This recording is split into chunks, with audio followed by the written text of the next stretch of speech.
आंख फोड़वा कांड के पीड़ितों का दुख दर्द जानने के लिए लोक जनशक्ति पार्टी की नेता रेणु कुशवाहा मुजफ्फरपुर पहुंची।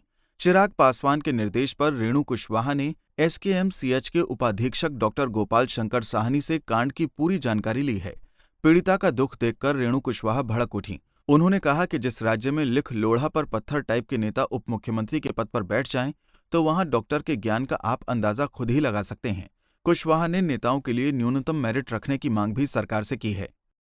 अब क्या कहा जाए, जहाँ बेदर्द हाकिम हो वहाँ फरियाद क्या करना, पड़े हैं कैद में तब तक वतन को याद क्या करना। ये लोग तो अपने पोस्ट के लिए बैठे हुए। बड़ा उप मुख्यमंत्री बन गया है, लिख लोड़ा पर पत्थर 16 दूना 8, उसका डॉक्टर कैसे होगा, उसका इंजीनियर कैसे होगा। ये तो है, ये प्रजातंत्र को बना दिया गया है। चपरासी के नौकरी के लिए चाहिए ग्रेजुएट, और जो नीति निर्धारण करता हो, जो राज चलाता हो, जो देश चलाता हो, उसके लिए भी मैं एक समाज सेवी होते हुए मैं मांग करती हूँ कि जो भी चुनाव लड़े उसकी भी डिग्री निर्धारित हो। नहीं तो हम लोग एक समय में कहते थे कि पढ़ने लिखने नहीं आता है, रावरी लिखने नहीं आता है, मुख्यमंत्री। यहाँ क्या हो रहा है, यहाँ क्या हो रहा है, यही चीज़ हो रहा है। नहीं तो डॉक्टर सोचिए, साधारण मोतियाबिंद के ऑपरेशन में एक फरवा कांड हो जाता। इसीलिए ये लोग अपना गद्दी छोड़ें, ये लोग गद्दी पर रहने लायक नहीं है। गद्दी का त्याग करें और बाकी लोगों पर एक्शन लें, और उसकी डिग्री, डॉक्टर की डिग्री जो फर्जी डिग्री होगी मेरे ख्याल से, उसको वो ख़त्म करें, सीज करें और उसको एक आम नागरिक बना दें। उसको दोबारा इलाज का इजाज़त ना हो, हम ये सरकार से मांग करें। वहीं रेणु कुशवाहा ने बताया कि लोजपा रामविलास पार्टी के 4 सदस्यीय टीम ने कहा है कि आंख फोड़वा कांड बिहार के लिए दुखद घटना है। कुशवाहा ने कहा कि बिहार में अगर मोतियाबिंद के ऑपरेशन का इंतजाम नहीं है, इसलिए मुख्यमंत्री नीतीश कुमार को अपने पद से इस्तीफा दे देना चाहिए। लोजपा रामविलास पार्टी से आए हुए हैं, टीम बना करके। राष्ट्रीय अध्यक्ष चिराग पासवान जी का निर्देश था कि उन जो पीड़ित हैं, जिनका आँख निकाला गया है या जिनका ऑपरेशन हुआ है, उन दुखियों से मिल करके उसका हालचाल जाना जाए और वो क्या चाहते हैं। तो इसी में हम लोग 4 आदमी का टीम आया है, जैसा कि हमारे कैफी साहब ने कहा है। हम हैं, सत्यानंद शर्मा जी हैं, डॉक्टर कैफी साहब हैं, संजय पासवान जी हैं, सब आए हैं। हमारे सारे अभी ज़िले के बहुत साथी हैं। बहुत ही दुखद दिन है और बिहार के लिए भी बहुत ही दुखद है। और सच में दुख होता है कि बिहार जैसे प्रदेश में, जहाँ के बच्चे आईएएस में टॉप करते हैं, आईआईटी में टॉप करते हैं, यहाँ से जाकर के दूसरे प्रदेश को चमकाने का काम करते हैं, और उस प्रदेश में मोतियाबिंद की इलाज की व्यवस्था ना हो, और 15 साल से सरकार चल रहा है, कहता है कि सुशासन की सरकार है, वो विकास हुआ है उसकी सरकार है।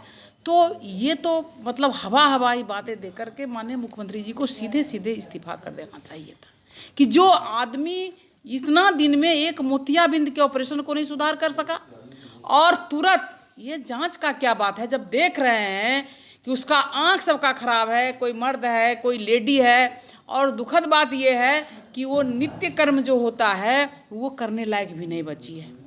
और ये कर करके आप अगर सरकारी हॉस्पिटल ठीक रखते तो प्राइवेट में इलाज के लिए क्यों जाना पड़ता। वहीं रेणु कुशवाहा ने कहा कि सरकारी पैसा लेने के लिए मुजफ्फरपुर आई हॉस्पिटल ने लोगों की आंख की रोशनी ले ली। उन्होंने अस्पताल के सारे स्टाफ और अधिकारी को जेल भेजने की मांग की है। कुशवाहा ने पीड़ितों को 50 लाख रुपए का मुआवजा देने की मांग सरकार से की है। इतना ऑपरेशन कर दिया, पता नहीं किस लोभ से सरकारी पैसा ट्रस्ट चला रही है उस हॉस्पिटल को। तो सरकारी पैसा या सरकार का पैसा लेने के लोभ से उस तो ट्रस्ट चलाता है, फंड लेता है, और वो फंड ले लिया, ऑपरेशन कर दिया, कंपाउंडर से करवा दिया, जैसा कि सुनने में मिला है। तो कितना दुर्भाग्य की बात है। ऐसे लोगों को पृथ्वी पर रहने का 1 मिनट का हक नहीं है, जो हमारे लोगों को बर्बाद कर रहे हैं। जो डॉक्टर ट्रस्ट हॉस्पिटल को बंद कर दिया, हॉस्पिटल को उसे कुछ नहीं होगा। उसमें जितने लोग हैं, जितने स्टाफ हैं, जितने कर्मचारी हैं, वो सारे लोगों को पहले जेल भेज दें और उसके बाद कार्रवाई करें। और सारे लोग चुप बैठे हुए हैं, इसलिए हम लोग यही जांचने आए हैं। सारे लोग रो रहे हैं कि हम अपना काम कैसे करेंगे। मेरा आँख ही तो दर्पण है। आँख के बगैर तो सारा दुनिया अंधेरा है, आँख के बगैर सारा चीज़ सुना है। तो जिसने आँख लिया है उसको तुरंत बर्खास्त करे।